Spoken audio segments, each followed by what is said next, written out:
have Magi, and they made a season 2 of that, and they also did a Sinbad. Magi. Oh, whatever. Magi. Trigger. And the Labyrinth of Magic, by the way. I know I wrote that. You wrote Kingdom of Magic. Whatever. The point is, remember what you wrote. The point is, he didn't read what I wrote, and I put a lot of effort into this. Did you? Yes, I always do, Craig. I go and copy and paste every line. Damn. So much work. I will have you know.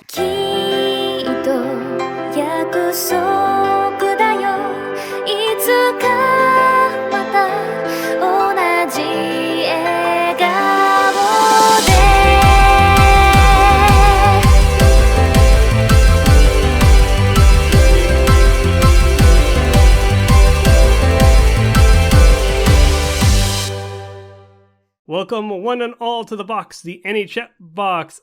This is episode 79, and I am your host, Gregory von Maximus III, twice removed Esquire. And I am not alone this week. We have a full house. To my right, in the next room over, we have the producer extraordinaire, Cass. I just realized that we are actually to his right. We are, yeah. We are actually. You didn't pick a random direction. I am so proud of you. The only way that would have been better is if you said, due east. Due east. And at that point, it could be anyone. I think so. I'm just assuming the fact that Craig is looking north.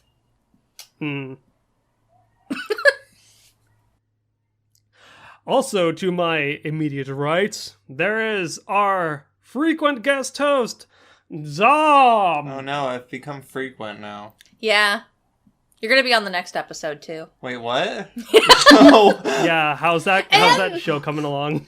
The next episode actually is our fall picks. So... I have to be on that one, too? Yeah, Cammy requested you read stuff. Oh, okay. You can't say no to Cammy. I can't, no. It's literally impossible. You guys should try it sometime. Try saying no to Cammy. It doesn't work. The universe would break, visibly. And finally, rounding out this merry band of anime hipsters, a hop and a skip and a jump across the pond known as the Great Ocean, the gentleman of the box, JoJo. Also far to the east. Hello! Yes, very far to the east. You are actually confirmed to the east. Yep, definitely to the east. Soon you'll be here, though. So it'll be great. And then we won't let you leave.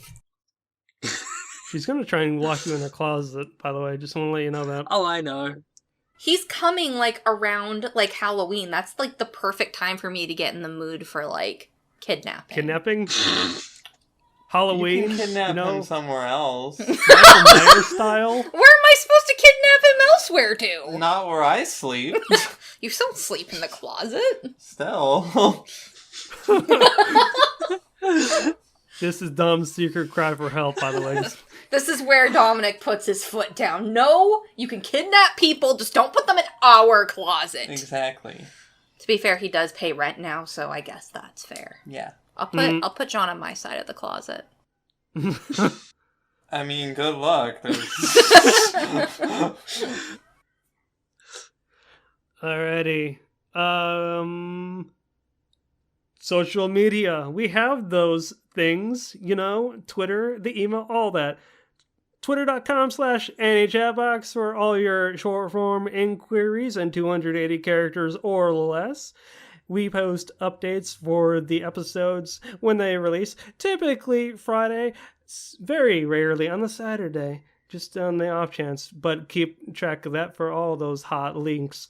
You can also email us in long form if you have a topic suggestion or an anime that you wish to recommend for Lifeboats, or if you want to, email us about the inquiries for our Patreon, patreon.com/NHChatbox, where you have multiple tiers of rewards, and you can request via the PayPal for us to review shows there. We also have Sarah CorpsyAnn as our frequent and only patron, and we love her, and as always, we're going to keep her stuff as our loyal patron in our description until further notice. But yeah, she's great. She gives us $5 a month or more. Who knows? Thank God that she does not troll us with anime requests. No, she's great. But that is our $15 tier, I believe. So if you want to force us to review something awful, you can make a one-time payment or multiple payments of $15 if you really, really want to do that for some unknown fucking reason. If you do that, what if you pay $15 every, like, you set that up as your monthly payment? Does that mean... It's a one-time thing. We even put it on there, like... Wow. And, I mean, I guess if you pay multiple times $15, we can allow more than one, but you can't take up the entire year schedule. That's not how life works. We'd have to be like, oh, I guess we're going to... We'll discuss this later, but we literally have to be like, okay, maybe every 6 months we'll review one of your anime $15 patron. I don't know. Write us at anniechatmail@gmail.com and give us a suggestion on how you would like our Patreon to look if you'd like it to be different. We already have complaints. Put it in an email, Dominic. Speaking of which, we'll probably be reading the emails in the next couple of weeks for those of you who have written, so thank you. Mm-hmm. And finally, before we get to our main topic, you can find us on multiple podcast services around the globe, such as iTunes, Google Play, Stitcher, TuneIn, and SoundCloud. Again, they're posted every week. And you can also find us on YouTube. Just search any chat box with a nice graphic provided by Chickaboom. Chickaboom! All right, ladies and gents, we're going to be talking about a show which is got quite a few bit of opinions on it. But the main topic before that is about Discourse. This is in italics here. Cass put this all in italics. A basic discussion of Discourse.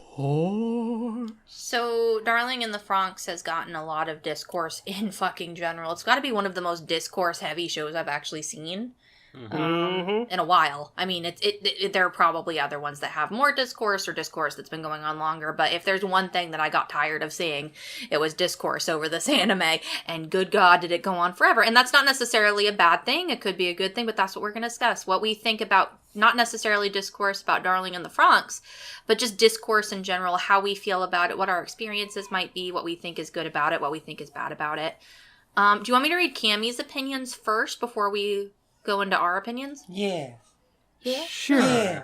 Okay, so Cammie couldn't be here today, but this is a topic that she thought was really interesting, so she gave me a couple of bullet points. The first one being, discourse within anime is a time and place matter for me. I like to look into ideas like possible social topics, world or character analysis from time to time, but I don't like to have it shoved in my face. For example, I was a huge fan of Yuri on Ice while it was airing, and I followed someone on Tumblr who absolutely hated Yuri and Victor, and posted almost nothing about the show except for reasons why the ship was #toxic and problematic. None of this was relevant to my opinions on the show, and the sheer volume of unwanted posts on my dash made me feel uncomfortable, so it ended with me unfollowing her. She also put a second bullet point that says, in the same vein, tone and presentation of discourse also makes a big impression. Take that Yuri on Ice discourse. The user's wordage was incredibly spiteful. It made me feel guilty for being a Victory fan. Speaking in absolutes can be firm and confident, sure, but I feel like we all need to respect each other's fandoms. Don't forget to disclaim respect for other opinions, and don't speak in a way that belittles audiences who don't feel the exact same way you do. Fandom discourse is observational, not educational. Mm-hmm. Can we just get Cammie to write a book? Like, yes! I was about to say the exact thing. I was like, Cammie's just so articulate with her fucking words. She's like Paul. She's like a wordsmith. Very articulate. No, she is not like Paul. She is like Cammie. Paul is like Cammie. Oh, Bam! Damn. No. They are both great, and they are both very articulate individual. It's very true. I echo those sentiments a lot. I feel as though when it comes to the anime fandom, there's this GIF/video from video game podcasters that I follow called Giant Bomb that said anime is for jerks, and this kind of echoes in more than just anime as a whole, but fandoms, just general fandoms. You can have general positivity, or you can have just vitriol, like garbage hate. To kind of tie it back to anime real quick, never before have I seen such like toxicity or like positive reinforcement than when Crunchyroll will still to this day post who is best girl of ReZero, where Oh, everyone no. will shit on Amelia or just fucking troll, and I'm like, I mean, people trash Oh. Rem as well. It's pretty interesting. Yeah. Like it's always either you're in the right camp, or you're in the wrong camp. yeah, It's never like that's the funny thing about, I feel, anime discourse. It's never, "Oh, hey, I like this character," and then somebody else is like, "Oh, I like this character. Why don't we talk about why we respectively like those characters and what makes them great to us?" It's, you're fucking wrong for liking that person. yeah, it's sad but true. You're wrong, and here's why. What do you think, Dominic? You've been very quiet. You know, I think there is a place for this sort of thing. Like, I think it's good to evaluate and look at, messages in shows and what they might be saying to people or about certain, like, cultures, stuff like that. And I think it's productive to look at that sort of thing. I also think that a lot of media, particularly media aimed towards adults, is generally trying to convey some sort of message, be it, concerned with politics or society, stuff like that. Yeah. So I think it's important to look at that sort of thing and to, make judgments and critiques about it. But at the same time, I think when your show is kind of as tasteful as Darling in the Franxx, I think that's when it just kind of becomes, like, maybe you're reaching a little too far to draw these big giant conclusions about a culture or the way certain people think from a TV show where two people ride in a robot and there's a bunch of sexual innuendo. I think that's basically where I stand.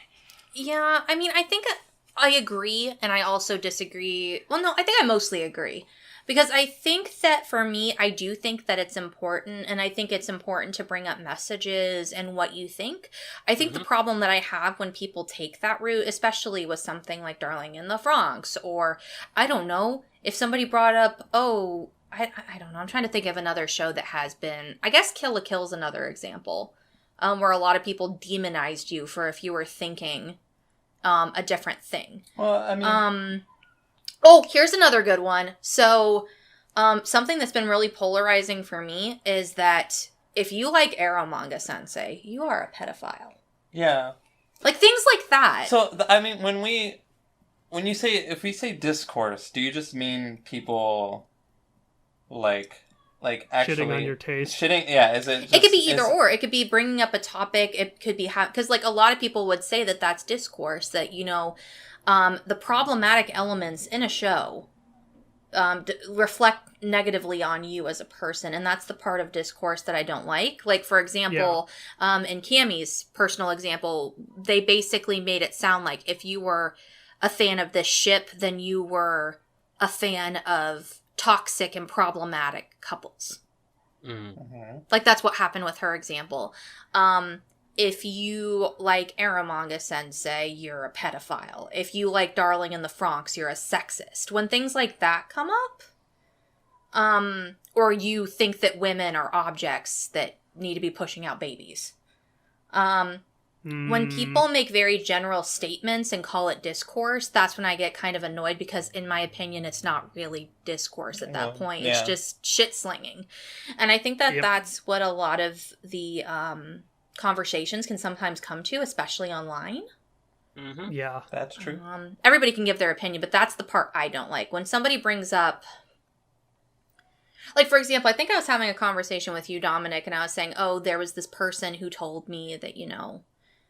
this particular show or this shonen show is like super problematic and super not nice to women and blah blah blah blah blah blah blah blah, and you were like, you know, some people just, you know, white knight so they have something to say in the climate, basically. Yeah. And that's the kind of thing I'm not a big fan of, but I'm gonna let you guys talk too, because you haven't in a while. I feel as though, unfortunately, and I don't mean to bring like the current times into this, but I feel as though with the year we're in and the accessibility of social media, everyone has to have a soapbox and they just scream from the mountaintops. And to be quite honest, I feel as though I don't try to really bring my... I'm thankfully, well, we as a podcast and me as a quote-unquote person here, if you even would call me like a...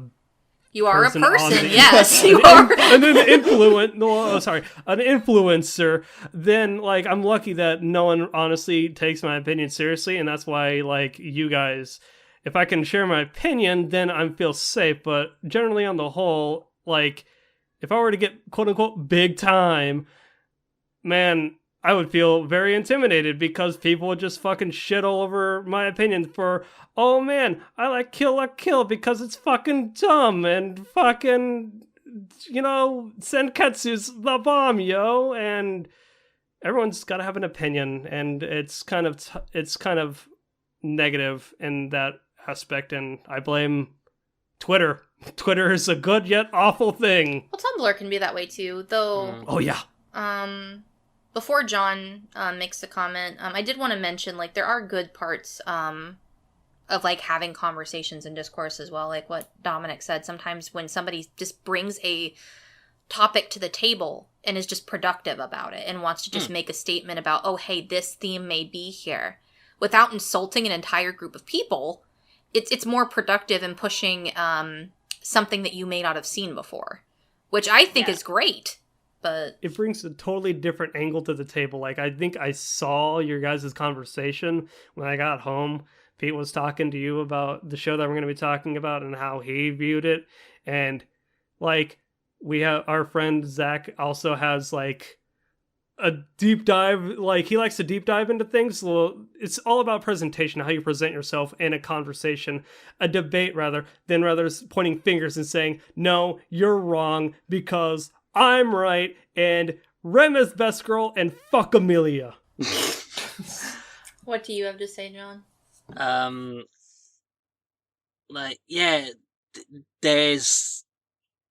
There's interesting discussion, and then there's taking it too far. There's being open to feedback and response, and just saying, no, you're wrong and you're a terrible person for thinking differently to me, and that's just no. If you want to talk about stuff, fine, go ahead. If you want to give your opinions on it, if you do think it's bad, fair enough, say, but don't demonize everyone, and don't call the actual creator an idiot because they didn't actually think about these particular messages. Like, they might have subconsciously put them in, but that wasn't the message they were trying to put out. Maybe. Whatever. Who knows? It's very hard to imply or know what a director or an entire staff was feeling when they animate or write a script or write a storyboard. Like, there could be so many things that are going into it, but you also have to remember that this is a collective project when it comes to, like, anime or manga or a film or, hell, even a music video. There's just so many voices, thoughts, and feelings going into it. Narrowing down one problematic element and then putting it on blast, I feel, is not necessarily, what's the word for it, productive? Yeah, it doesn't add it. It's not productive at all. I keep looking at Dominic, like, looking for him to tell me I'm phrasing things I'm just properly. like, yeah, you do you, honey. That's the word. Can I bring up an example of something taken too far? Yes, you can. In your opinion, taken too far. Just in a recent memory, when you take your opinions and this discourse, or rather, the extremist shit-flinging, when you literally scare a person off the face of social media because they aren't doing it right or doing it justice, case in point, the director of Netflix's original Death Note, people fucking hated that and weren't liable to look at it and be like, you know what, it's not the original. And I'm not shitting you when I say the guy who directed the movie said, if you want, go read the manga, go watch the anime, this is my take. I directed it this way. It has Willem Dafoe and a kid that screams in a classroom because he saw a demon. I mean, that happened actually with Darling in the Franxx as well. The voice actress for Ichigo got, like, death threats, I think. Mm-hmm. Yeah, people I do really recall you mad. saying that. Yeah, people were really mad, and like Aseo has no say over the script that they're given. She just did her job. Yeah, for sure. And the attacks went to anyone doing fan art of that character. Even if they did the fan art before that episode happened. They were like, how dare you like this character? You're a terrible person. You're evil. And no, fuck off. Well, I mean, that was whether it was created before, during, or after isn't the point. It's just that you, like, it's at that point, it's just blatant attacking. It's not discourse. They're not even having a conversation. They're just threatening you. Yeah, for sure. No, don't do that. If I can bring up a positive and a negative thing, I have another example. Mm-hmm. Of an actual fandom. So I think one of the most pleasant and one of the worst experiences I had was actually being involved in the Hunter x Hunter fandom. Oh, I told us. Which, fun fact, was my first fandom. It was the first fandom I went onto the internet and interacted with people and went to message boards and made a Tumblr account for. Damn, you got a late start. Yeah, I mean, I obviously had conversations about anime before that, but it was never like, I'm going to go and deep dive. I'm going to talk to people on the internet I don't know. Case Closed, I think, was close to that. I went on a message board, but it was more just reading what other people thought. But I actually got involved in the Hunter x Hunter fandom. And because I was putting my opinions out there on, like, ships that I liked or things that I loved or headcanons that I had, I got some of my best friends some of my best friends I've ever had. In like Rin and a few others. And they also deepened my connections with the friends I already had, like Zach and Craig, and like talking about the show that everybody really liked. And I think I ended up loving it even more than they did. You did. So it really added to this conversation I was able to have with people, things we liked, things we hated, stuff like strong female characters being present in shonen. Things about young characters being able to deal with mental illness and mental issues. Like, there was just so much conversation going on that was so positive that I actually had a lot of fun. Here's the other thing. On the flip side, I also was getting death threats and also was getting people writing me about how I was a pedophile and a horrible person and that they would find me and I needed to die. So... And at that point, it's not even discourse anymore. It's just, we believe one thing. That if you are thinking one thing about this show, if you ship these two characters, if you think anything in this regard, you're a bad person. And at that point, it's not discourse. It's not even a conversation. It's just toxic. Yeah. I mean, like, joking amongst friends is one thing, but when strangers fucking... like throw crap at you and say, like, harass you, then it's just not needed, and that's just that can weigh on you and whatnot. So no, again, people have a platform and it's can be used for extremes. I think another thing that a friend of the podcast, Pete, had said is often when people will go and, like, I sent him an article that in some regards I kind of believed, and in a lot of regards really didn't believe a lot of the things they were saying. And he's like, because I'm not very very educated on these topics, like whenever people throw it in my face about a show that I'm watching being problematic or something, it just makes me feel stupid or uneducated when they're like, well, you should know this or you should think this way. they shouldn't act. When people respond saying, or well, if you feel that way and people respond like that, then that's kind of just kind of rude. Anything else you want to say on that? Not at the moment. Actually, does anybody else have any like fandom experiences? Where you've had conversations, maybe with either a stranger or a friend, and you felt like it was either positive or negative conversation or discourse on a topic? To answer your question, positive things, Love Live community, fandom. Basically, the friend of the show, Suki, Nicole, and Precure, kind of actually, now that I think about it, Precure. I haven't seen any negativity, although I don't necessarily get it as deep as you do when I contact random people. I just kind of like... Well, have you had any positive, like, discourse between your friends? Like, about Precure, like, talking about... Oh, what is your favorite Precure? I'm talking about, like, discourse, not necessarily just conversation. Like, oh, here's an element. Like, for example, recent interesting discourse in Hugto Precure. They had a character who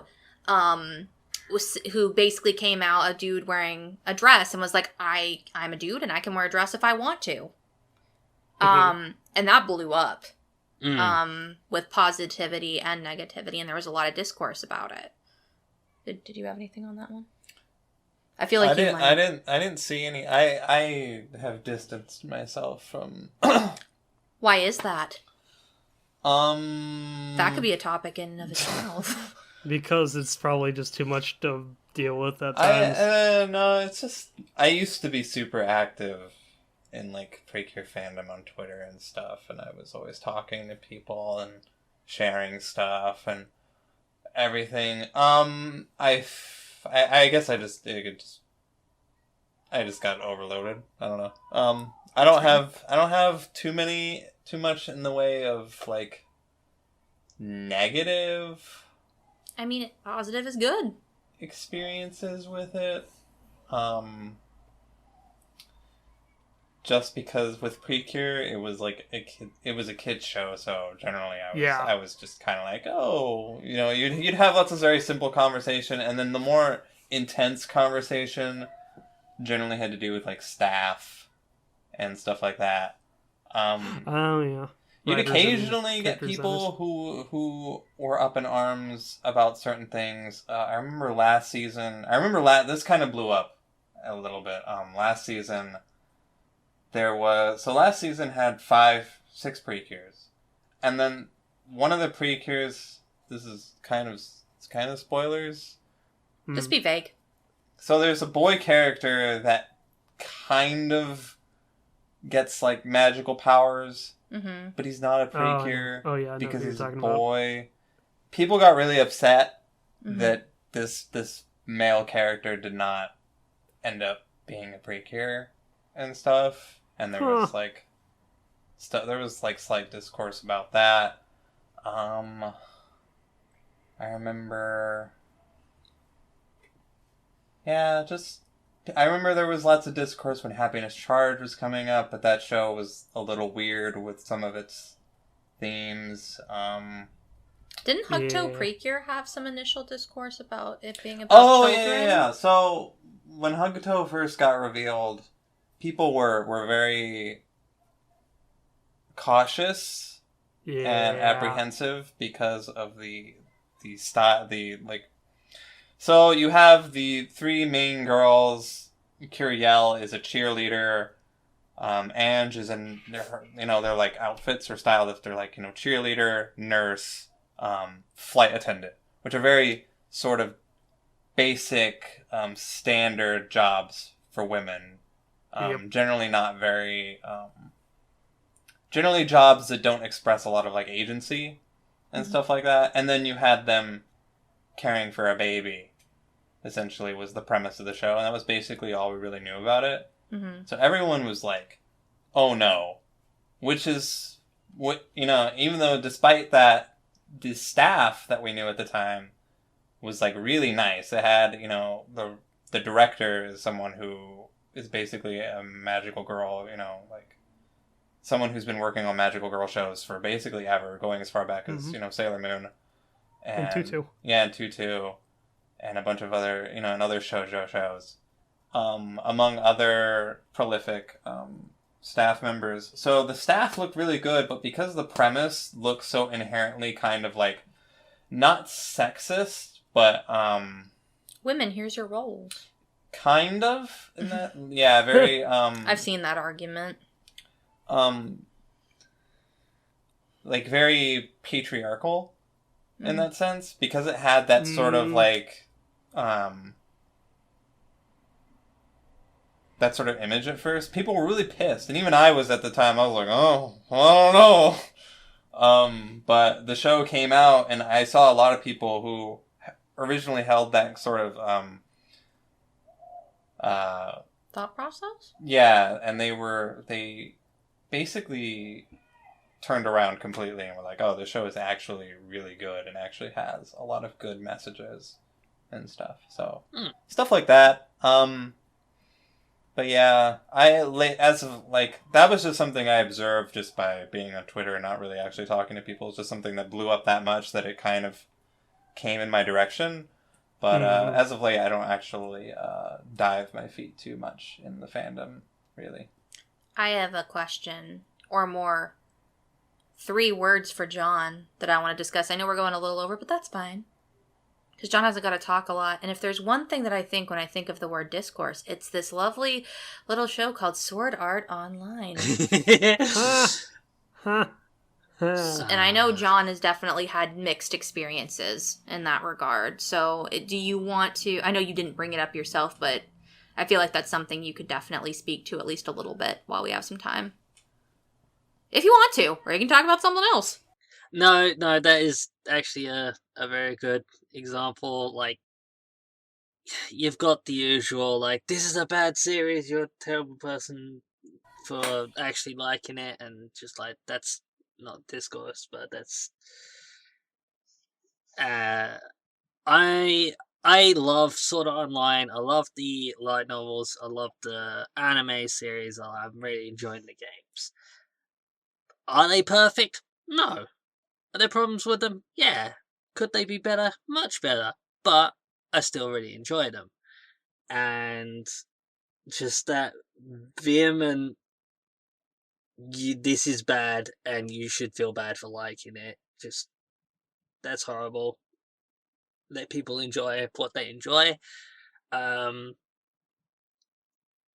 I've also had a lot of discussions with people about, like, things that have happened in the series, like the first half of season 1 compared to the second half of season 1, and what they did with Asuna. That led to a lot of problem, actually. There was a lot of problematic things happen there. And some people were willing to have a conversation, and some people were not. Yeah. And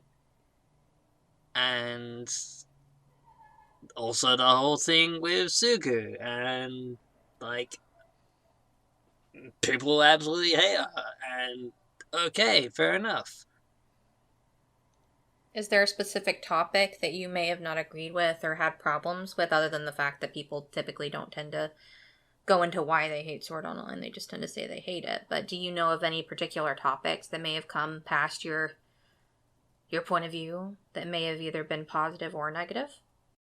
I think there's been times where I've actually, like, I will admit, Sugu is not my favorite character.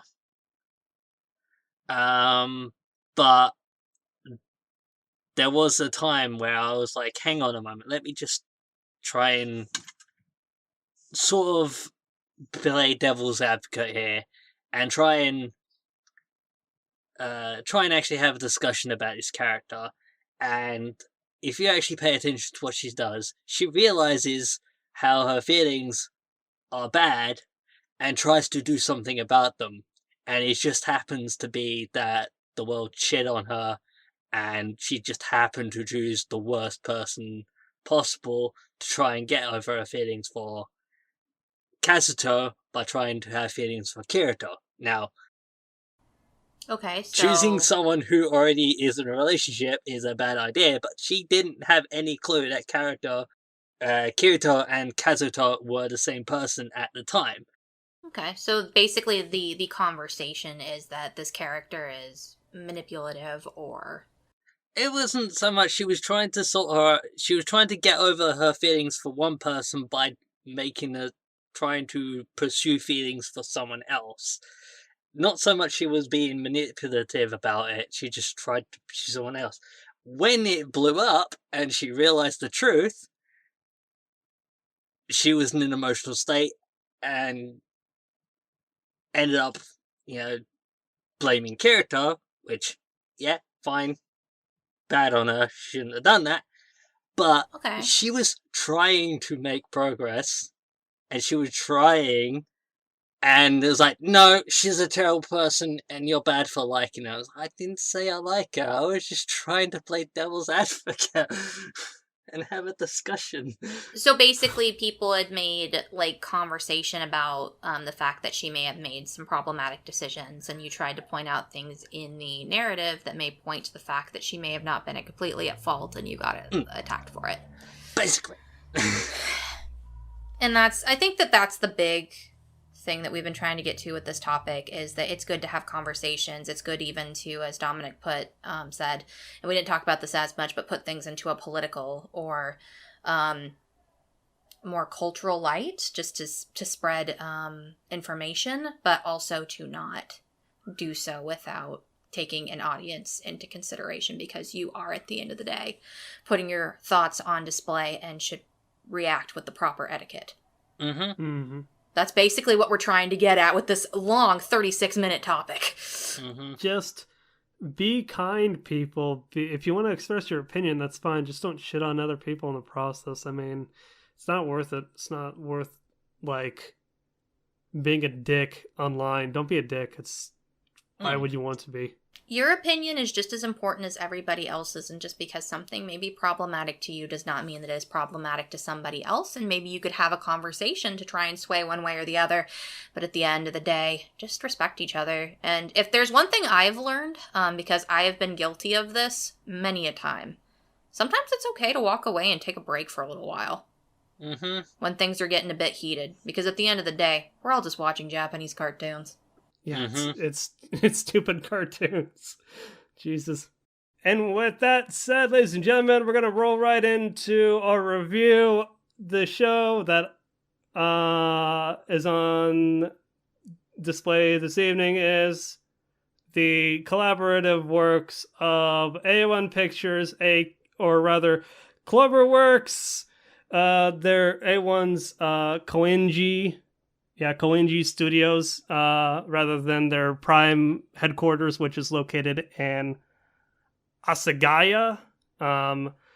So it is Darling in the Bronx! They also collaborated with Trigger as well. So let's just break it down here, because Cass listed everyone under the sun here. So A1 Pictures, them, they make a lot of things. So right here we have Magi, and they made a season 2 of that, and they also believe did a it's Sinbad. Magi.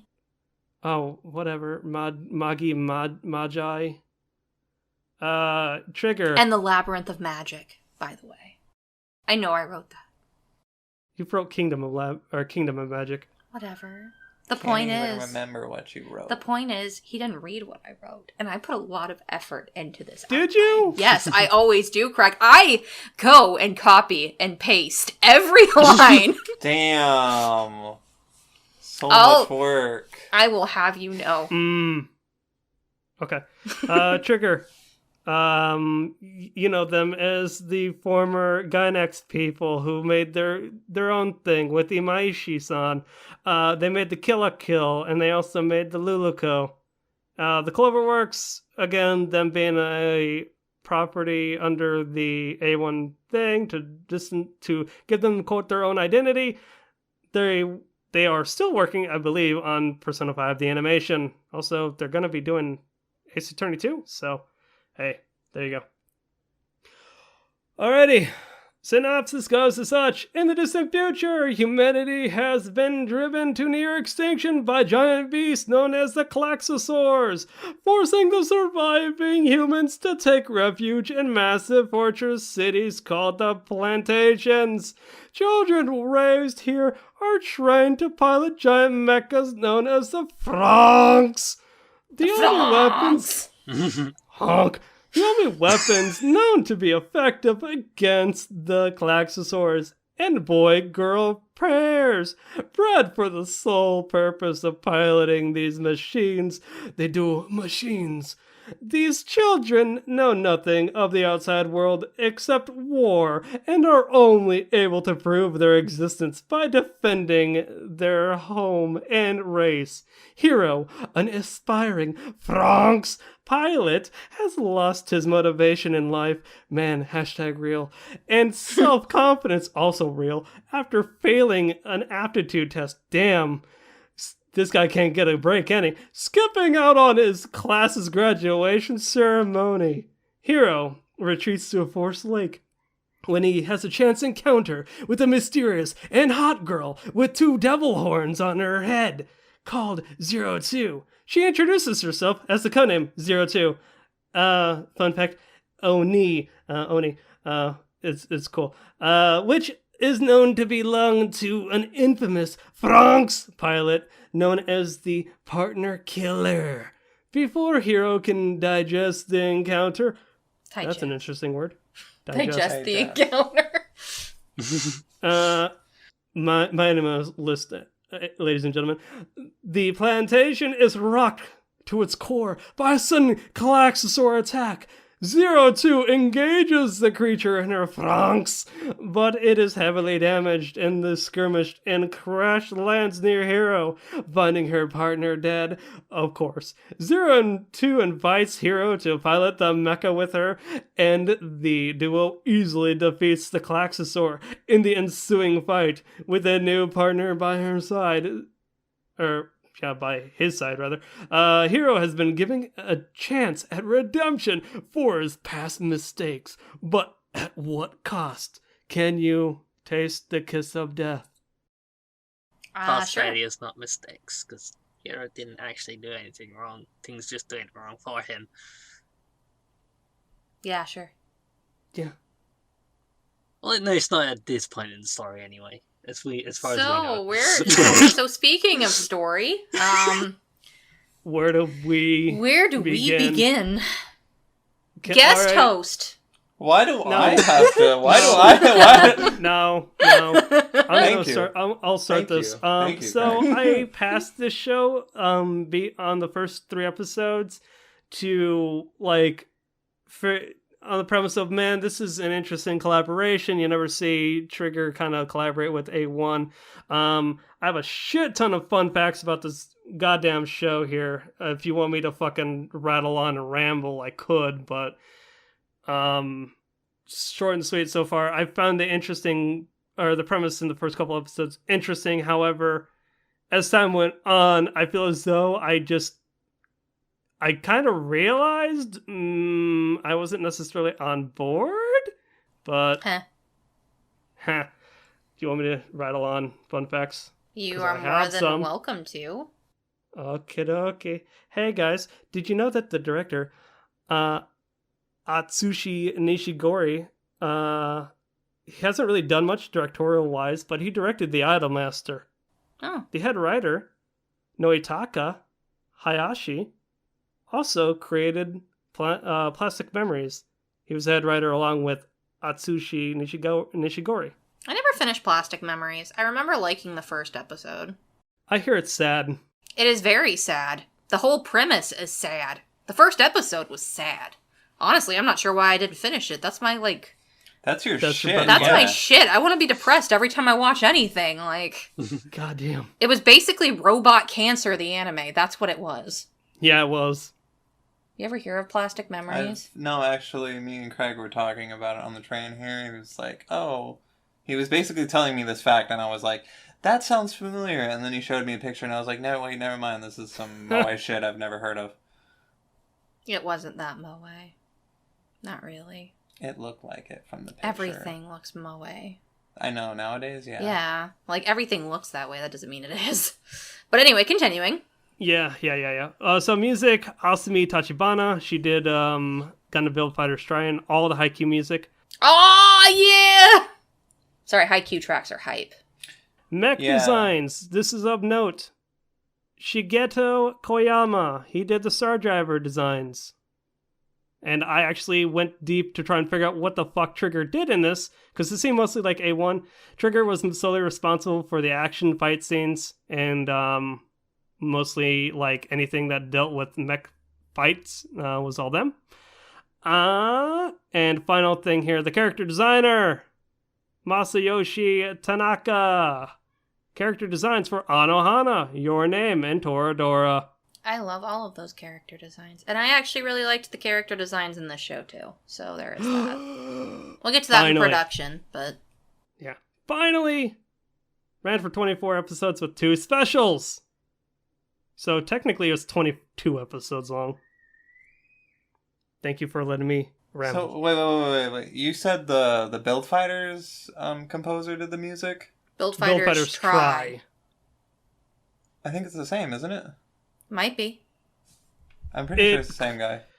Asumi Tachibana, maybe this person did some of the music, but not all of it. I could be correct. I could be wrong. Don't quote me on that. Somebody look up Build Fighters and look up the sound director, or the composer. Build Fighters OST is some good shit. Haikyuu is also some good shit, and also I did like a lot of music in Darling. I feel like we're doing production right now and action stuff. I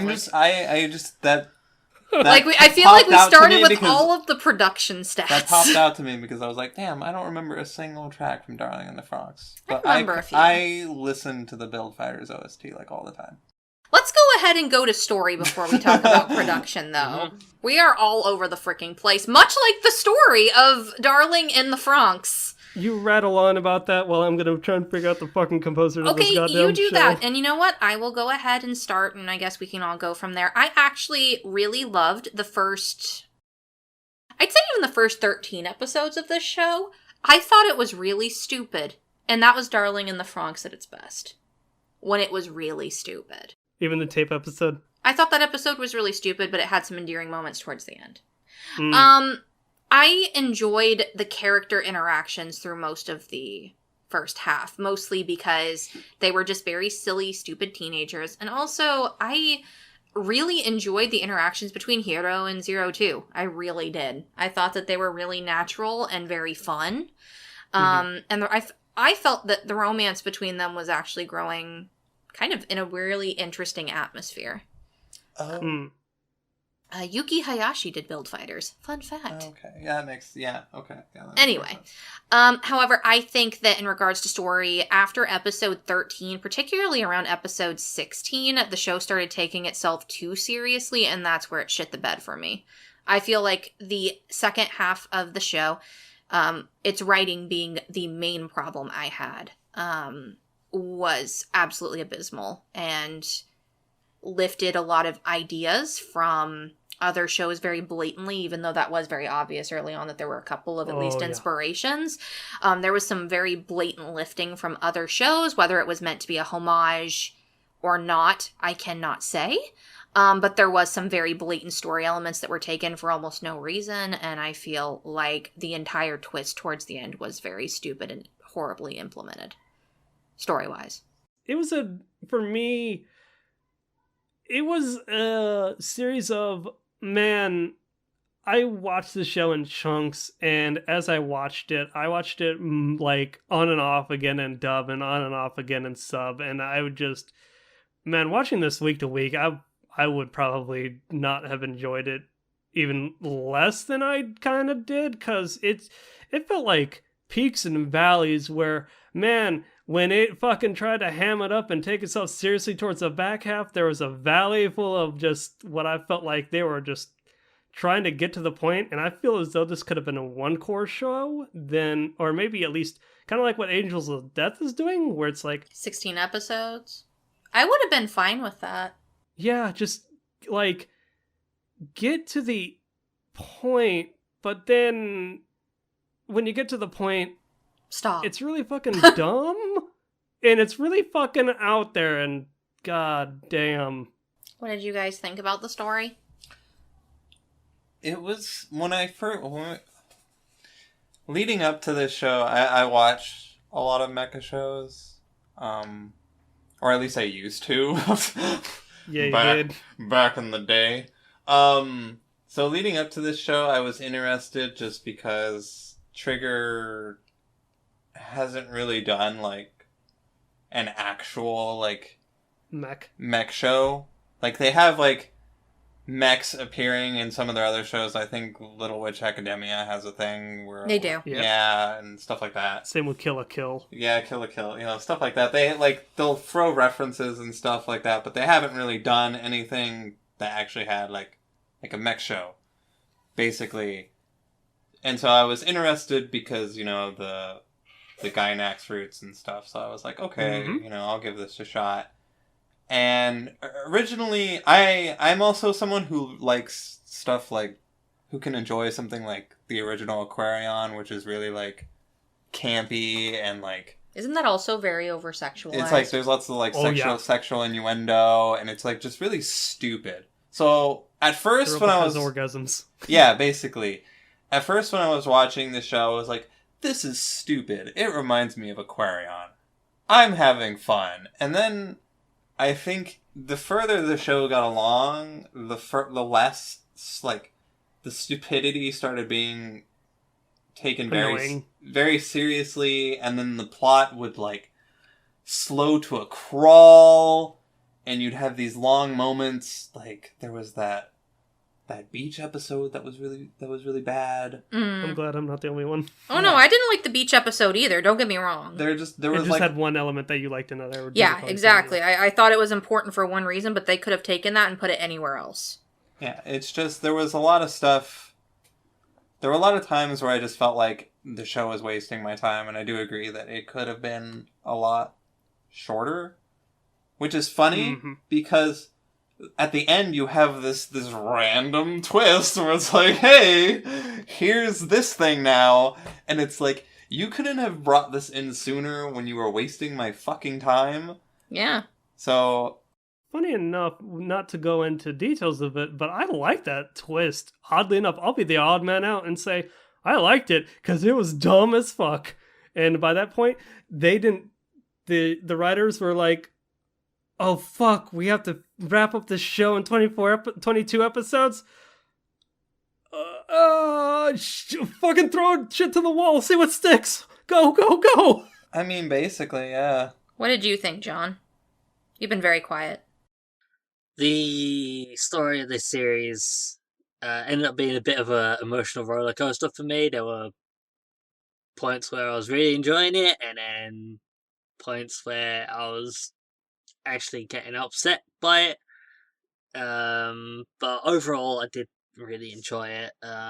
I did still enjoy the twist at the end. I wish there was more hints of it earlier on, and it was better implemented. Yeah, definitely wish it was better implemented, definitely.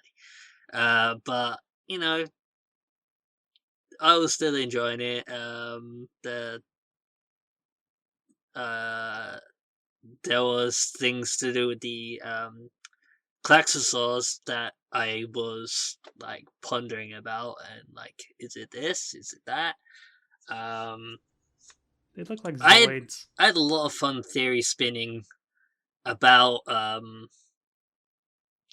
this series and what was going on while I was watching it. Some of them actually proved to be not too far from the truth of what actually happened. Not going to go into what, because spoilers.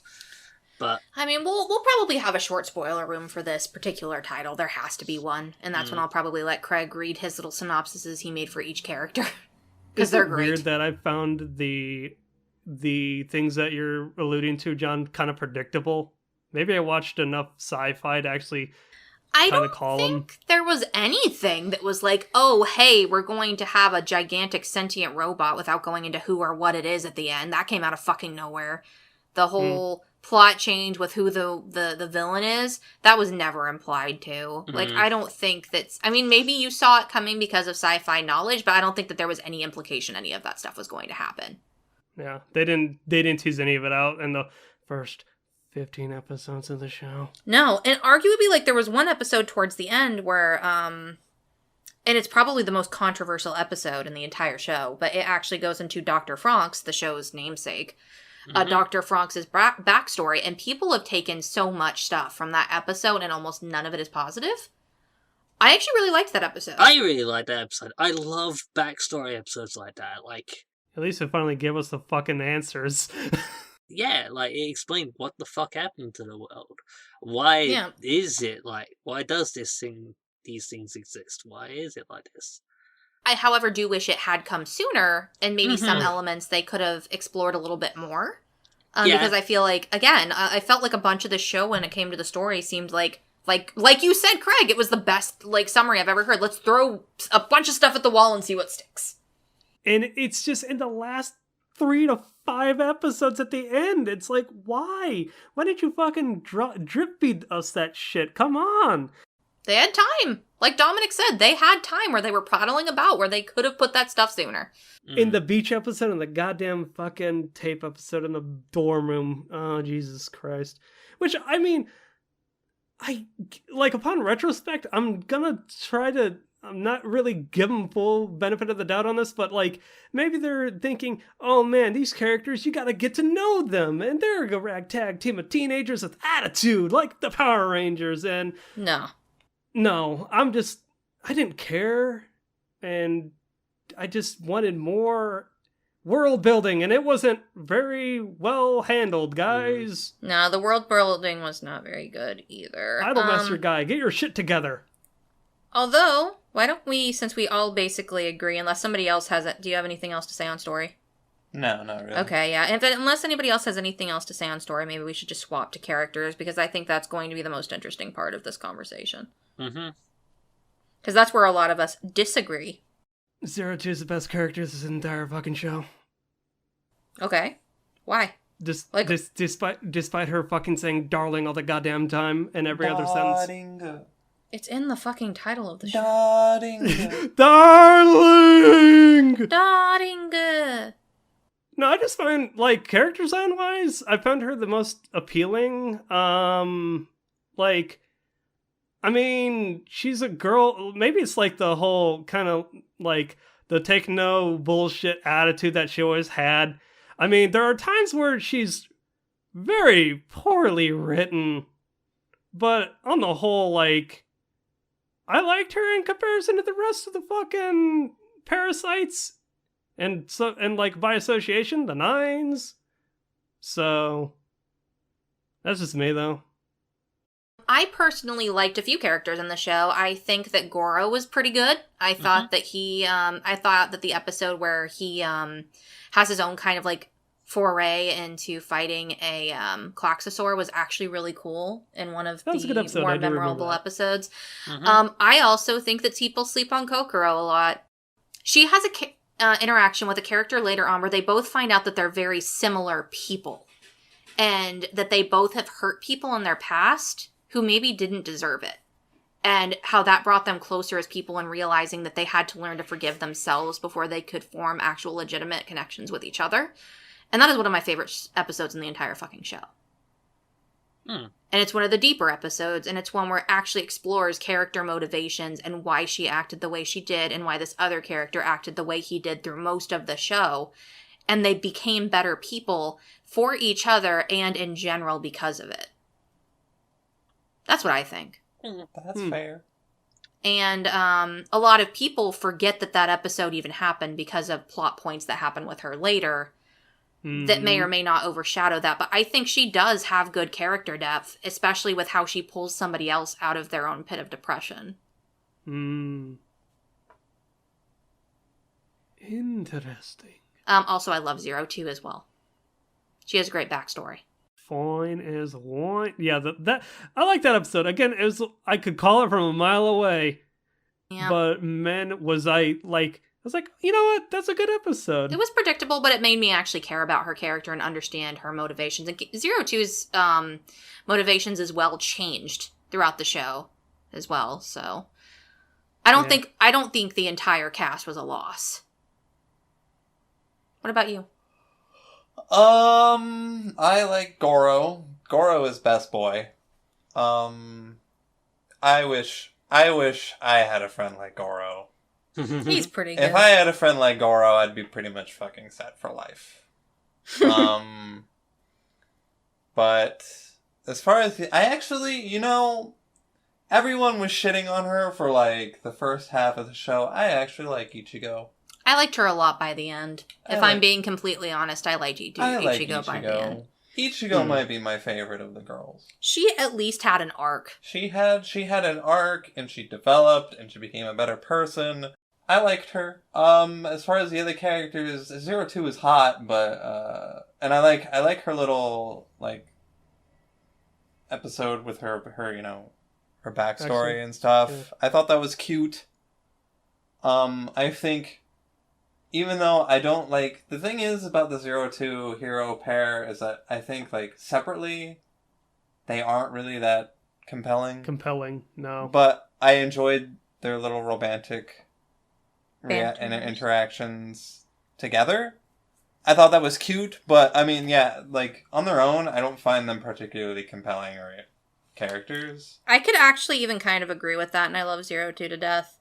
It's weird too, because on the whole, like, I totally agree. By themselves, Hero is the antithesis of Cardboard, and he still is Cardboard, even as the duo. But like, goddamn, like the way I viewed it, even upon reflection, I'm like, man, some of these moments, the quiet moments, are cute, but others are just so like, Jesus Christ, they wrote this like they are on fucking cloud 9 and they are about to fucking take on the world and get married and they're gonna have babies and it's gonna be so cute. I'm like, guys, rein it in, please. I mean, to be fair, none of that actually happens to them. But... No, none of it does. Anyway, but I think that, like... I feel like some of the characters got slept on really bad. Like, Futoshi was there for barely anything, and I feel like Miku and also Zorome was, like, the weakest pair. Yeah.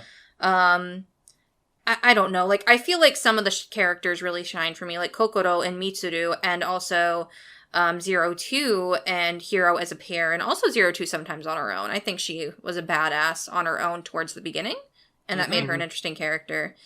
But I honestly think that there are some okay characters in this show. And Ichigo grew on me too. Like you said, like, I hated her guts. And then she grew on me because she did this thing where she did a bunch of things I didn't like, but then she grew as a person because of it. There's a lot more character development in this show than people give it credit for. Yeah. Speaking of John, you haven't talked about your favorite characters or how you think. Yeah, I didn't... The nines aside, there wasn't many characters in this series that I didn't like. There were times where certain character would piss me off. I am actually blanking on the name. You were not a big fan of Mitsuru at first, I know. I wasn't a big fan of Mitsuru at first. But he grew on me. Like, his arc, like, sold me on him. I was like, okay, finally, I get why he's acting the way he does, and he's actually starting to make efforts to change that and fix it and make it better. Good guy, like you now. How do you think the characters were represented in the narrative as a whole? Do you think they were a strong element, or do you think they were a weaker element of the show? Depends on the characters. For the most part, the characters were the stronger element of the story.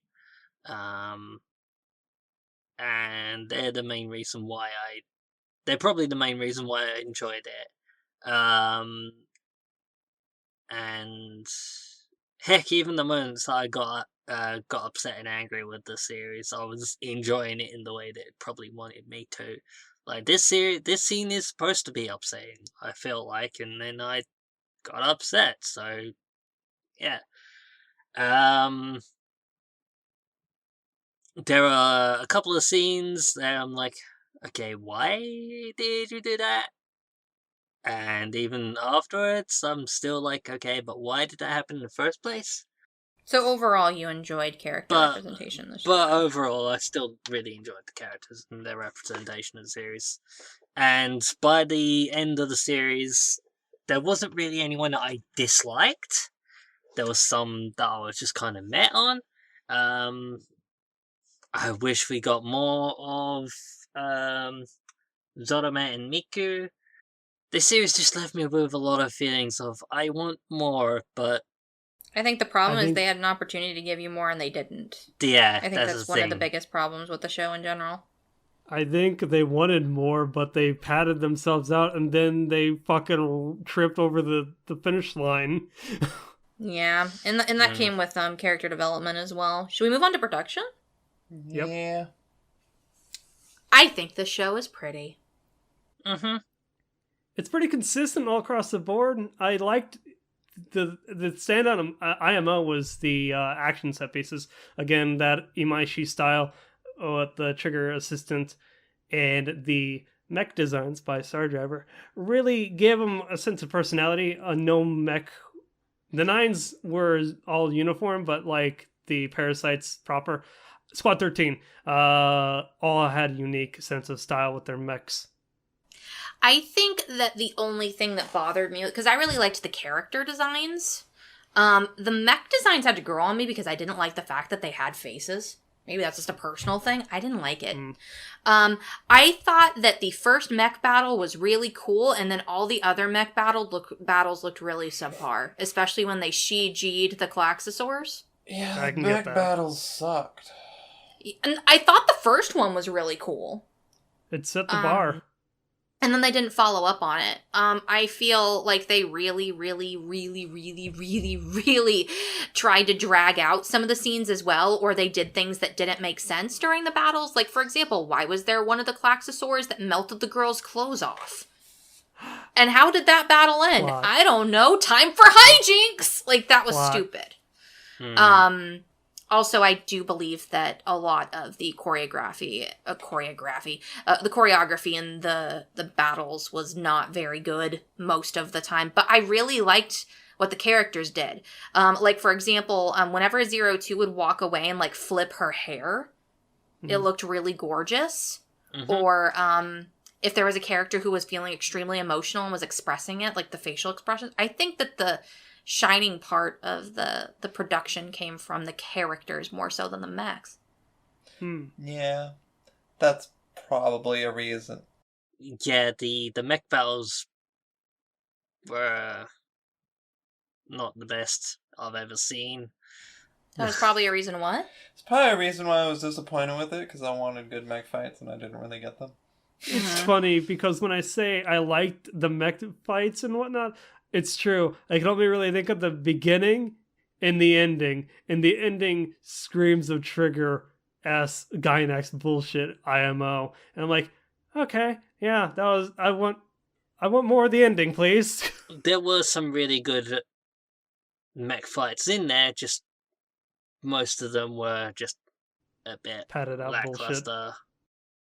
Save for like a couple of moments, like finishing blow moments, I don't really remember much of most of the mech battle scenes, in all honesty, save for Nope. like a few moments here and there. And that's either because, oh, that was actually a bit of a shocking thing that happened, or like, why had their clothes melting off? What's going I completely forgot about that in all honesty. Jesus. There's a lot of stupid things that happened during the mech battles that made no fucking sense. And some of the Klaxosaur designs were... Actually, a lot of the Klaxosaur designs were really stupid. Yeah. They looked like Zords at the beginning, but then... Yeah, I just wanted them to fight dinosaurs, and then they stopped fighting. They stopped looking like dinosaurs, and I was like, wow, I feel ripped off. I wanted dinosaurs and robots, and I got... You wanted Star Driver to fight the Zoid. Yeah, basically. I mean, I can't blame you for that because the first episode really set you up for that. Like, I thought that the first Cloxosaur design was actually really cool and interesting. A lot of the choreography of the running and them getting into the mech and then the actual fight was really fucking cool. It transformed from a Zoid into like a Star Driver, and you're like, oh, that's pretty fluid. I like that. That's pretty cool. It has a face. Just, okay, it's an Animu girl, but you know what? Cool. If they could have taken 3 more frames off of Zero Two's hair, as much as I loved watching it, and put it into the fucking mech designs and flow of the mech fights, it probably would have been a better show. I'm not even somebody who cares about giant robots, and I was just kind of bored. They would also do this thing where they would also focus a lot on what the pilots were saying inside the mechs, but with very little movement. They would stand around and talk a lot and reflect on the battle, and they'd do slight motions of action, but then they would just fucking swap back to inside the cockpit, and you're like, what the... okay, guys, that's cool, I guess. Don't want to animate a big giant mech? Was it easier to just draw the inside of the thing? Okay. I mean, yeah, it is easier. That's the reason. The only other, I mean, like, the show looked like outside of the mech fights, the show was pretty and it was consistent, and it had like good use of like shots. Sometimes they would always do this thing that like used to bother Cassie because we watched it together, and whenever they would do this thing, she would always be like, why are they doing that? But they would do this thing sometimes, like especially during like Hero and 02 scenes, where they would like go into like this widescreen sort of thing. I remember. Yeah, they did it a lot. I hated that. Yeah, I hated Cassie that. hated it. I was like so pissed every time they would switch to widescreen for no fucking reason. I thought it was cool. I don't know why she hated it so much. I don't know, because typically I'm used to that being done when there's like a specific reason for doing so. But they would do it randomly, right? They would do it either randomly or in the same scene. and it's just like, what is the normally when they do something like that, maybe this is because I edit. And I'm like, God damn it, if I ever want to edit with the show, I can't use the widescreen scenes. But also just because it's like, normally when people do widescreen shots, it's a stylistic choice to show a change in mood. Or something like that. Tension. And it's just not. It's just fucking there for no reason. I was so mad. I forgot about that. And now I'm remembering. They don't do it after a certain... Like, they stop doing it that much after a certain... Because it was a bad idea! I remember they do it a lot the first half, and then they stop doing it. I was like... Oh, they still do it in the second half, if memory serves, but not nearly as much. Yeah, I don't remember it as much. Yeah. I just remember it would happen, and Cassie would always be like, I hate when they do this. Why are they doing this? But, Why? Other than that, nothing about it really stood out to me, like, too much. Other than that, I really like the second OP's visuals. The whole thing. The second OP is so good. The whole thing, like, where they're all running, or where all their hands all stretch out. I'm like, that's that good shit. That's what I live for. I also really like the remix version of the opening as well. Or if it's just a different part of the song. Well, whatever it is, I really I like the sound of it a lot more than the first opening. I thought the first opening looked like garbage. Yeah, we made fun of the first interesting opening theming, too. I really like both. I don't like the first one because it just looks like they threw up blood everywhere. I don't like how red it is. And the second one seems like they're drowning in water. But it's done better. The color is better. It mixes better with the visuals. I can see that. I can get behind that. It's weird theming. The red that they use for the first opening is just like so... It's so saturated. Yeah, it's just very... Yeah, I can get that. It's just a weird sense of color scheming / theming, because it's red opposed to the blue. Music? Oh, the music? I liked the opening. And that's all she wrote. I mean, I think that there were other tracks that I enjoyed, but I don't know what they are, and I just think they probably were just suiting the show. I can't think of any. I'm a really bad music person. Like, recently we started playing Nier Automata, and I'm like, I think this is the first OST that I actually like in a video game. Because, like, I don't typically pick up on anything, and then this show, it was definitely not happening. Like, I'm pretty sure there were tracks I liked. If you played them back for me, I did. But the opening is probably the only thing. I didn't even really like the ending song very much. I can't remember what it was. Well, I don't really think there were a few different ending songs. Yeah, there were, and they changed the visuals a lot too of the did. ending. I mean, I watched them, but a lot of the times we would skip them because we didn't care. Yeah. The opening, though, I watched every time. Same. Every time. I think that the only opening in recent memory, though, that I've ever skipped is the Devilman opening. I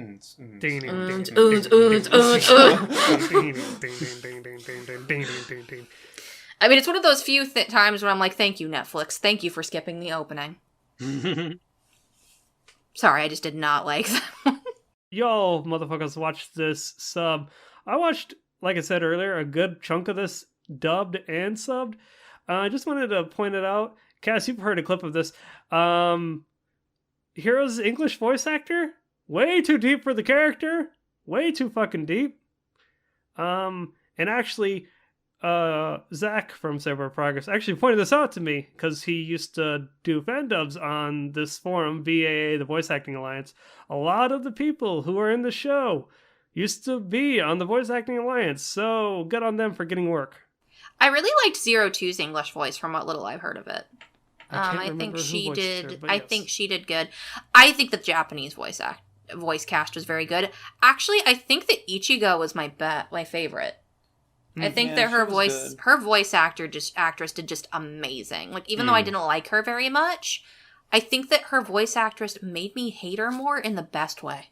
Because she just was so true to the character, and I liked her way more later as well.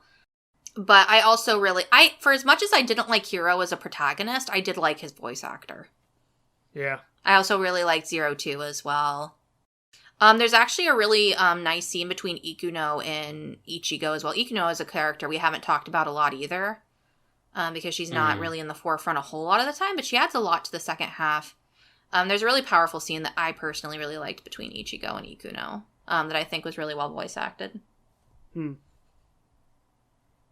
Yeah.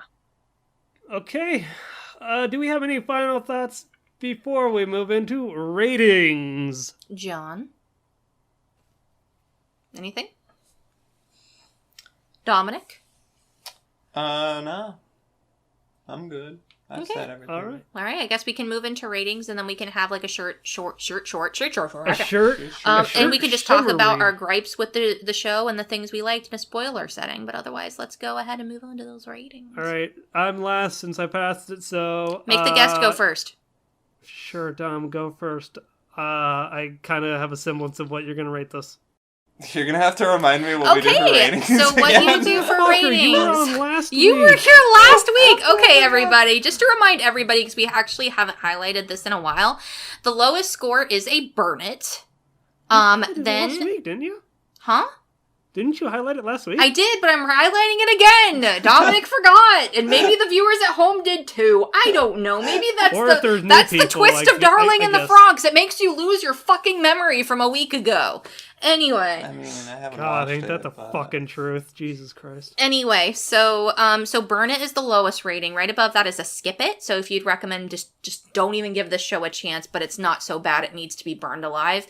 Check It is like hey, I'd recommend you check this out, but it's not for everybody, and it's basically kind of just middle of the road.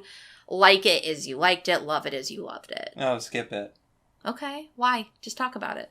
I just don't think the payoff is really worth the time investment, particularly because I mean it's a 2-core show, and I don't think it particularly uses most of that time effectively, and there's not a whole lot elsewhere, like outside of the plot. I don't think there's a whole lot to really grip you and be like, yeah, maybe the plot shits the bed, but at least there's like cool fights to look at or stuff like that. There's not like that secondary hook to be like, if you want to stay for something like that, maybe. So I'm just like, hey, just skip it. You could probably watch something a little bit It's like more a boring, satisfying. a slow burn, a slow like train wreck. Yeah, basically. It's not Who like doesn't like watching a train wreck? I mean, I like train wrecks, but I want them to be a little bit more like some more sparks and I want like flames. Code Geass R2 if I'm gonna go train wreck. Oh shit! I can Speaking get of behind Discourse, we're not going there. What's your alternate anime recommendation? Yeah. What would My you alternate recommend? anime recommendation is CrossAnge. Cross Ange. CrossAnge is very similar to Darling in the Franxx in that they both deal with a lot of very interesting and controversial subject matter. The difference is that CrossAnge is a true-to-form fucking train wreck, and it relishes in this fact, and it is fucking hilarious. And I love it. And I'm gonna force Cassie to watch it someday. Okay. Oh, And- Oh god, no. This is fine. This is that time where I get to go, okay, then we watch Aromanga Sensei. It's all good. I mean, sure. But yeah, CrossAnge is fun. Just, don't expect, like, a show that really cares about what anyone thinks, because it doesn't.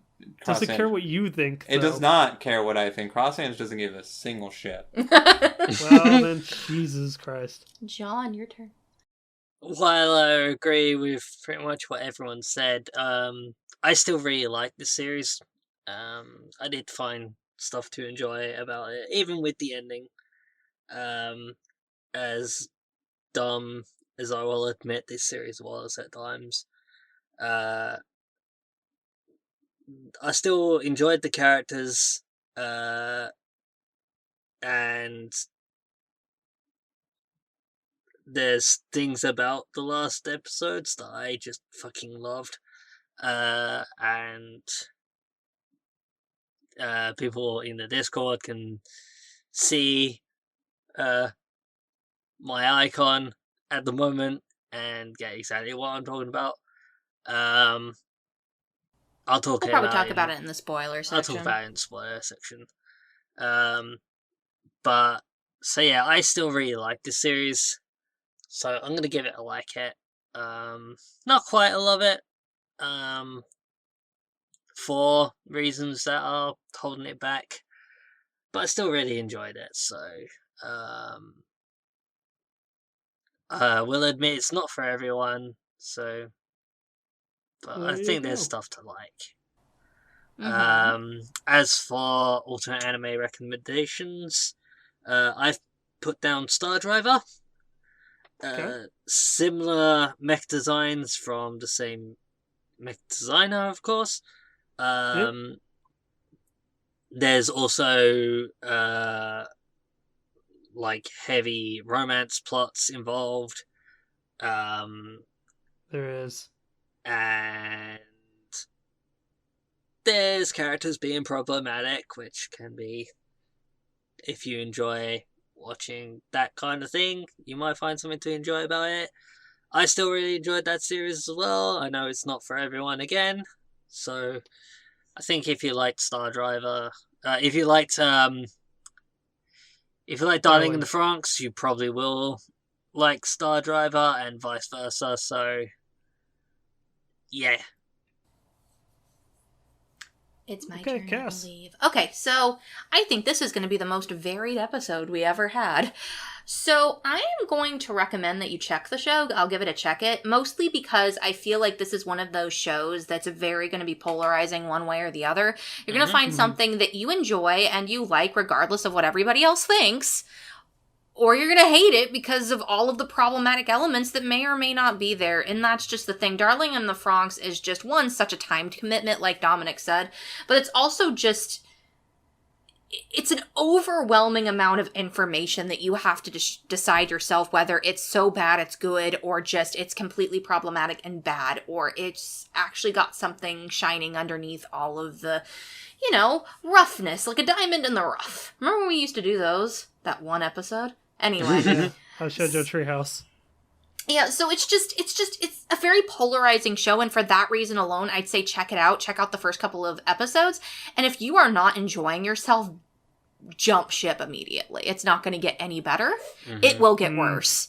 But if you do really like the first 3 episodes, then I do think that if there's a character you're invested in, if you like the character animations and the animation outside of the mechs, I think that you'll still find that it's a very aesthetically pleasing show in a lot of ways.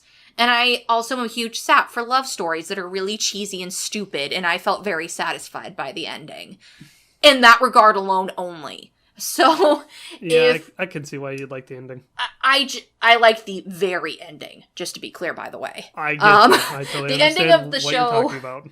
Yeah, the ending of the show is a train wreck. The story is not very great. The music is not very great. But there were a couple of characters that I found myself invested in, and I do love the whole love will win out in the end bullshit sappiness. Yes, bullshit. Jesus Christ. And I will love it till my dying day. Big fucking sap. So, that being said, I cannot in good conscience say that I really liked this show, but I did. I'm gonna give it a rating. You're so indecisive, guys. I like the show personally, but for the show, I'm going to give it a check. I cannot, in good conscience, recommend it to anybody. Like, I cannot go, I loved this show, or I liked this show all the way through. Unlike the Aramanga Sensei. Oh, Aramanga Sensei is a fucking modern masterpiece. I don't know what you're talking about. That show is the best. One could say it's a modern masterpiece. The other side could say it's a train wreck. It's both. It is a modern... We're not talking about Aramanga Sensei. That was several episodes ago. Anyway, I recommend checking the show. So we've got a skip it at this point, and a check it, and a like it. So we have everything except 2 ratings. Let's see if Craig does one or the other. He obviously loved the show. But before we do that, I have another trigger show to recommend, Kisniver. I also really liked that show a whole lot. I'm heavily considering forcing people through it at some point. It deals with a lot of interesting... I don't even know how to describe this. Interesting implications of what pain means, whether physical or emotional pain, and how that affects an entire group of people. Basically, what the premise of Kisniver is there's a bunch of kids who are picked to participate in an experiment, and whenever one character feels pain, whether it's physical or emotional, the entire group feels it. So it becomes about empathy, feeling each other's pain, and how that can help one grow as a person or grow apart as a people, and also what the implications of that might be. It is also a show that some people find very problematic, but I really liked. So, and it is also done by the same studio, has a bombastic and beautiful opening, and I love Kisniver. Please check it out. It's very underrated in my personal opinion. Now, Craig, tell me, did you love this show? No. God damn it. Ladies and gentlemen, I passed this show on the premise of the first 3 episodes. I wanted to see more. I wanted to see the kids take back their home planet from the Zoids. What I didn't know was how fucking long of a trek this journey would be through the fucking desertization-ass planet that they're on. Motherfucker, this show, holy mother of God, it's just... I didn't... Like, the more and more I watched of it, the more and more I heard of, like, the discourse, and, like, and even divorcing that from the whole entire fucking picture, I try to think about it when I finish the show, and upon now, I still kind of feel this way. There are aspects of the show that could have been great if the show was, like, even as is, it's 22 episodes. There are 2 specials, which are a recap episode and a interview-ass episode with the cast. Fine, that's cool, but when you make your 24-episode show with 2 episodes in the actual short show slot, 2 episodes of that, I don't know. But overall, point of the matter is, it could have been shorter. I did not gravitate to any of the characters. Personally, I can see why people would. I don't think they're garbage, but I also wasn't moved to tears by them. I only thought 02 was aesthetically pleasing, and her take no shits attitude. In the beginning, however, she kind of like mellowed out as the show went on. Point is, in the end, skip it as well. I think there are probably better trigger shows, there are better Gynax shows, there are better mecha shows that are worth your time than this. It's not worth the time investment for this payoff, guys. I mean, the character journey, some people can like some of the characters and the hero's journey with them, but on the whole, in my opinion, skip it. Recommendations. I'm going to recommend another Studio Trigger-ass show for you, directed by Hiroyoshi Imaishi. I believe that's his name, Hiroyoshi. It's called Space Patrol Luluko. It is also, on the basis of the recommendation, it is also a crazy out there romance where a girl, Luluko, is trying to lead a normal-ass life where aliens live in her hometown in Japan, and her dad is a space cop and works with over justice, and she just tries to live her daily life, kind of be a normal girl. But in the 12 to 13 episode run, these are shorts, she winds up getting involved in these misadventures with the Space Patrol, and she literally turns into a fucking gun. It says gun morphing. I watched it twice over, both dub and sub. It's cute, and it's not a heavy time investment, and the power of love conquers all. And it pays homage to every fucking Gainax and every Studio Trigger property out there. Little Witch Academia, Kill la Kill, etc., etc. So, wholehearted recommendation on Space Patrol Luluko, dub or sub. Okay, let's go to a very fast spoiler room, because it's getting late. Yeah. Okay. She turns into a fucking ship. And yet, that was the coolest battle and had me interested. Didn't you say that was like a reference to something that It's like a huge shout out to Diebuster. Yes, it is. Well, Is it? In Diebuster, the main girl basically turns into a giant buster machine, which is a giant robot, basically. And she's because in the original Gunbuster, you have Gunbuster, which is the robot, and then in Diebuster, they have the main girl, No, is like this pink-haired cute girl, but she ends up turning into like the big robot at the end. She has a scarf. And when she turns into a robot, it's just basically, she looks like an anime girl still. So, yeah, it's a big reference to that show, basically. And then there's a part that's also a reference to the black hole bomb from Gunbuster, and then that whole part at the end where they're like going towards the aliens or whatever, and they're like Verb. Yeah, they're like, "Oh," that's like basically a huge shout out to Gurren Lagann, and yep. Like that whole final sequence is just a bunch of shout outs to all these different Gainax things. Yeah. I don't know. I was still crying the entire time. I just thought it was I was like, man, they dumped the fucking budget into this goddamn space battle, like when they initially went into space and all the way up until the very end. It was the Distretia Apus, when that transformed into true form, and I was like, wait, it's 02 in a wedding dress as a giant fucking robot spaceship. I love it. I want a figure of it. I want a statue of it. They probably will make one. I think for me, it's just like I have this thing that's called a suspension of disbelief. And I had it going the entire time that I was watching this show. And at that point, I just jumped off the front boat. Like, I didn't do it anymore. Like, I was like, yeah, I was with you. I was trying so hard, darling, in the FranXX. And then you just had to test me. Like, I don't know. I didn't like it. I also love Robot Girls. Aliens! I thought it was ironic, because I thought everything up until that point was middling and boring-ass bullshit and melodrama. When they introduced aliens, I'm like, but they didn't give any reason for them to be there. It was just like, hey, it was just like, hey, we're here. And it was a blatant Evangelion ripoff. Oh, it was blatant. So much was. It wasn't even a reference. It was blatant ripping off the fucking show. Can I say my fucking character descriptions? Go ahead. Go ahead. John hasn't heard them, so. Okay. I wrote down a brief, much like a bit apocrypha there, John, I wrote down all the characters and their fucking bylines. Hero, the protagonist with cardboard personality, had a backstory with the thirsty Oni, aka 02. 02, thirsty Oni. Red demon who screams, darling! Goro is the cuck.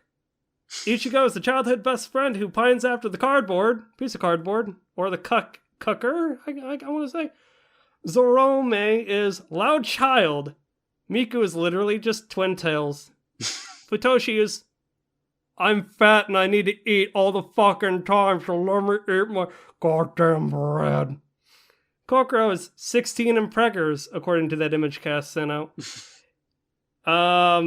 Literally, Mitsuru is, I'm confusion until I meet Kokoro and knock her up with one act of sex. Ikinu is lesbian. That's it. And dying. Lesbian and dying. Lesbian cancer, apparently. Lesbian cancer. The nines are just pretentious dicks. Papa is the Robo-Pope. Before they become fucking aliens and assimilate into aliens, become one as gods. Dr. FranXX is the old man who's literally tired of life and probably this show. And for all the marbles, the Klaxosaur Queen is literally Rule 34 personified. I would fuck the Klaxosaur Queen. I mean, I would she would fuck you. I would let her. She would destroy you. I would let her. She would chop off your limbs and then fuck you. Damn, maybe. Come on. Also, I don't know. Like, I think that my biggest issue with the entire second half is there's no lead up. It's just a bunch of references and it's a bunch of rip-offs that I'm not entirely sure if they had permission or not to do. I mean, wasn't that Gainax anyway? I don't know if I don't think you need permission. I mean, but you could just fucking do it. It's just very in poor taste, though. I mean, it is. It's in super poor taste. Like, it's one thing when you're referencing yourself or something that you've written or done, but it's just... I mean, that's why when we were watching that episode, I was, like, laughing, like, the entire time. That entire, like, final sequence, because it was, like, reference after reference after... I was like, really? You guys are just copy-pasting, like, 10 different fights from 10 different Gainax things. It was like, come on. It's so weird, because I can't pinpoint the exact episodes which Trigger worked on, but my gut tells me that's where Trigger said, okay, I guess we're going to be handed the scripts of these episodes. Let's fucking, like, go ham sandwich on this bitch. I feel like they all just got really high and started going through old shows, like they were having, like, a reminiscence kind of thing. Like, they all put on their pajamas. Kill does that. They all put on their pajamas and made s'mores and got really high. Actually, you don't get high in Japan or you lose your career, so... I mean, Imaishi-san probably would do, like, fucking just they got drink really and go. drunk, and then they just copied and pasted a bunch of old shit and said, guys, let's just color over this. Yeah. It was dumb, and it's one of the things that I do agree with the community and being really annoyed with. But I liked it, ironically. I did not. I would like a space battle... And also another storyline, a beeline storyline, where they're trying to recolonize Earth. Not fight fucking dumbass Zoids, which were fucking got worse as time went on. I don't know. That's just me. I'm in the minority on that one. So I just don't like things where things happen and there's no reason. Like, that's just something I personally am a huge not fan of. What if it, like, and that's where I think, man, what if it was pre-established that humanity's been in a war on two fronts? I'd be fine. Recolonize the deserted planet. 2, they're trying to colonize another planet while fighting an unknown enemy in space. Macross style. Yeah, I'm glad that John really liked it. I'm glad that you liked it. I'm glad that, Dominic got a good laugh out of it. But I was just mostly sitting there blankly staring. And I was like, really? Were you blinking? I think the only part where I was happy is when Hiro turned into, like, an Oni or whatever. And White Knight is so hard that he fucking became... He was in love. It wasn't white knighting. There's a difference between white knighting and being in love. He was in love. He was in love with her from episode 2. You're right. And then he realized, backstory. I mean, that was handled pretty well. I thought that was fine. I liked the backstory. Predictable, but fine. The clones bullshit, predictable. I also was really annoyed with the fact that it was, 02 is a clone. Oh, the 9s are a clone of a clone of a clone of a clone. By the way, everybody's not really human. They're actually test tube baby. I don't know. There was just a lot of information that was... It was all thrown in like Dr. FranXX's episode too, and I'm like, I mean, I guess I figured as much, but Jesus Christ, guys, really? I don't know if this is confirmed, but was 02 just a strictly clone of the Klaxosaurus Queen, or is she the genetic representation of the Queen and FranXX's dead wife? No. She was a clone.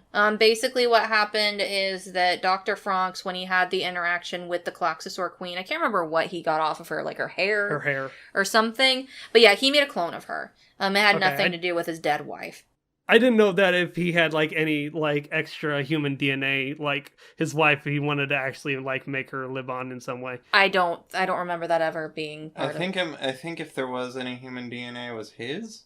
Probably. Yeah, But I don't remember. I mean, like, we can if you can find an episode where it says that, but I don't recall that being a thing. I don't recall it either. I was just honestly curious if I missed that or... No, because I wouldn't put it past him. He became obsessed with the Klaxosaur Queen and then wanted to make a... Super baby. No, he just wanted to make a clone of her. And pilot the robot. And then the 9s were a clone of 02, so they were a clone of a clone. Which can be top and bottom. Yeah, the idea that they could possibly be co-pilots with 02. Only she hated all of them, so... Because they're dicks. We've been kind of avoiding discourse and topics regarding it through most of our review, but if there's one thing I can bring up that really bothered me, I did not like the whole... Like, I understand where they were going with the boy-girl system, and how that is how the ship was piloted because reproduction. I do, and like, you know, love and reproduction. I did not like the implication of having female-female or male-male pairs and they were seen as obsolete or they couldn't operate.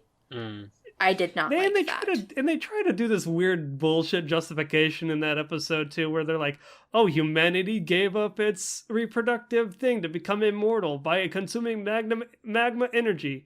But ironically, the male and female pilots are the only thing that fucking work to pilot the damn robot because Klaxosaurs. I honestly didn't mind the first part because it was just, humankind's folly. They were immortal, so they lost all, like, ways to, like, reproduce. Like, they had no reason to reproduce. Yeah. They were immortal. But the problem is that the FranXX, in general, is, only able to be piloted by, pairs. Yep. Which is fine. But I wish they had made it more about, like, the power of love or something stupid like that than the power of reproductive sex, and you are not valuable, or you are rejected, or you are useless if you are not compatible with a male-female pair. Like, that was... Out of all of the discourse that has happened over this show, that's the one thing where I'm like, yeah, that made me uncomfortable. Yeah, that was one of the only things I really liked about the 9s, is that the fact that any of the 9s could be pistols or stamens, no top or bottom. Well, they were hermaphrodites, were they not? Apparently so. That's what I interpreted them as, yes. Yeah, I couldn't remember if that was... But that's just the thing, that's like they could operate as a male or a female, but that's not saying that... Yeah. All forms of love are okay. It's saying that the only correct way to have sex and produce a result is by having a male and female pair. That is the underlying message, whether they wanted it to be there or not. And that's not okay. If they didn't want to have that message, they never should have had Ikuno in it, and they shouldn't have done the whole thing with the 2 women. Like, they shouldn't have shown that. Let's also not forget that episode, and maybe this is just me reading into this, but remember that episode where 02 tried to pilot the robot by herself but went berserk? What calmed her down was the man that said, "Woman, calm down," and then they were able to sync up and pilot. I mean, I was okay with that because it was just him reaching out to her in a moment of panic. Yeah. And they did have that connection. I have no problem with Hiro and 02 being in love with each other. I thought that was fine. My issue is with... and also, Ikuno is the only confirmed real lesbian in the show. Outside of, apparently, Naomi. I guess Naomi and her get together, which is cool. Hero. I didn't even know this. Yeah, stuff. it's kind of something that's like very kind of slowly like shown, and barely shown. But somebody pointed out to me. I went and rewatched it. But yeah, she's in love with Naomi, who's Hiro's original partner, who he failed with. Mm-hmm. I thought she died. No, she came back at the end. She was frozen. She came back. Yeah, they were all frozen okay. underground or whatever. Anyway, but yeah, those two got together, but Ikuno is the only one who's, like, dying because she overexerted herself or whatever. She's the only one in the cast who's being punished. I didn't Also, like that. I'm gonna say it, I think somebody in the show should have died. Honestly, Zorame or Miku should have died. Somebody should have died Or Futoshi. in that big battle with, like, the alien. Like, the only people who died were the Nines, and it's like, who gives a shit? Like, nobody in the main cast died, and that kind of made the stakes not very high either. No, it didn't. There were a couple of times where I thought they were going to do it, but the only characters that really technically die by the end that are a main part of the cast are Zero, 2, and Hero, and they come back or whatever. They're like as reincarnation. I was about to say, but let's... Reincarnation, guys! They met each other in the next life, because love! I mean, I loved the shit out of that, but I still I know you I still did. love- You ate yeah. that I mean, shit I up. can admit it's stupid, but I loved the Oh, shit yeah. out I of loved it. it too. That was also like, ah! And Pete probably did too. And me, I looked at it, I'm like, okay, you know what? Again, the last 3 episodes, not that bad, honestly. And it's cheesy as fuck, but I'll take it. It's Gainax-ass references, even though the director and writer aren't Gainax staff. So if this was Trigger through and through, man, oh man, it would have been wild. Jesus. But, yeah. Anything else anybody wants to bring? Anything else anybody wants to bring up in regards to spoilers? No, I'm good.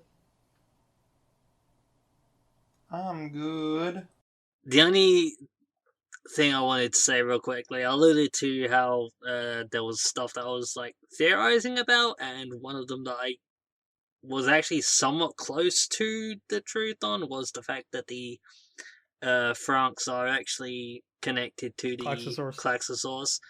Yeah, it's Ava, dude. Yeah, I It's called flat that out from Ava. a mile away too, and that was also kind of a minor Ava ripoff, but I was like, whatever.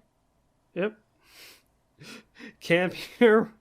I mean, it was kind of Jesus. cool in its own way, but Yeah. and they tried to explain it in a really interesting way, but I still think it fell flat in a lot of ways and was not very original. And that's where I try to justify the male and female pairs, because that's how Klaxosaurs essentially are. They're the female, but the male is merged into them. I don't know, The I male can't is explain turned into the power source, or became the core. That was it. Yeah. I'm glad that we all didn't recommend Evangelion, by the way. No. I mean, I love Evangelion. I'd recommend it all the time. It's just, I don't know, like, It's too There's easy. so many things that I like about Darling in the FranXX, but I equally hate a lot of things about it as well. It's just, it's one of those shows.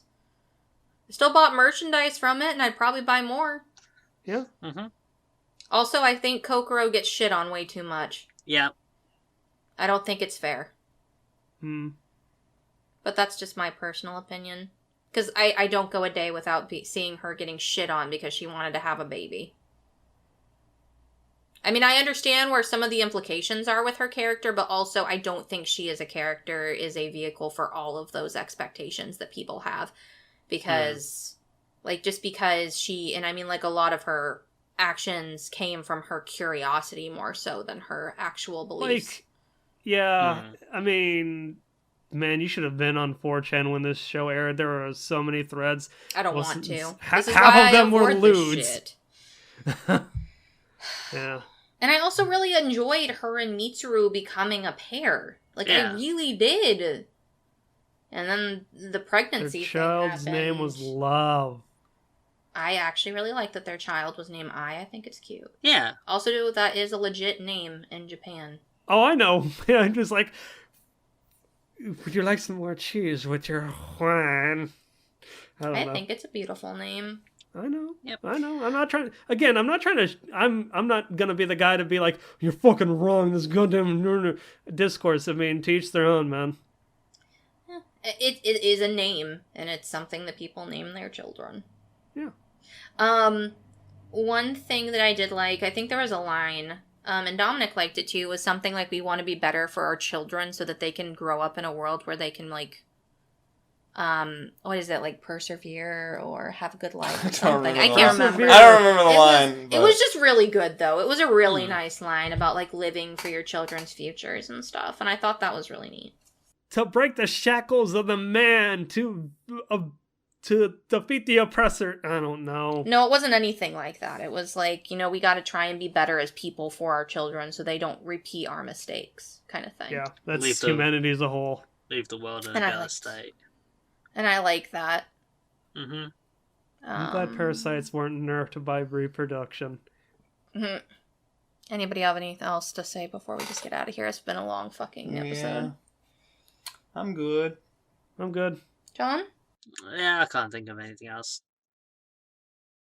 Well, Craig, I forgot to let you do it before we went into the spoiler room. You want to plug Save Our Progress?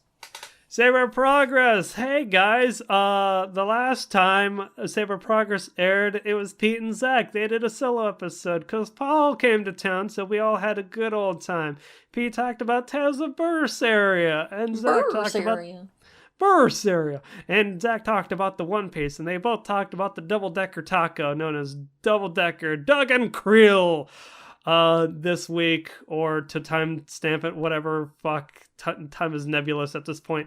We're all gonna be talking about Perfect Blue, Satoshi Kon's mind fuck of a movie. Woo!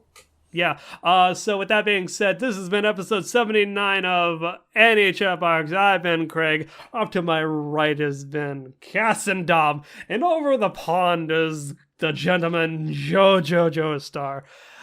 Be kind to each other, be civil, and don't be a dick. If you want to hit us up on social media, feel free. Twitter.com/theanychatbox and anychatmail@gmail.com. Again, that is anychatmail@gmail.com. And with that, Oh, yes, me. peace. Bye-bye. Bye.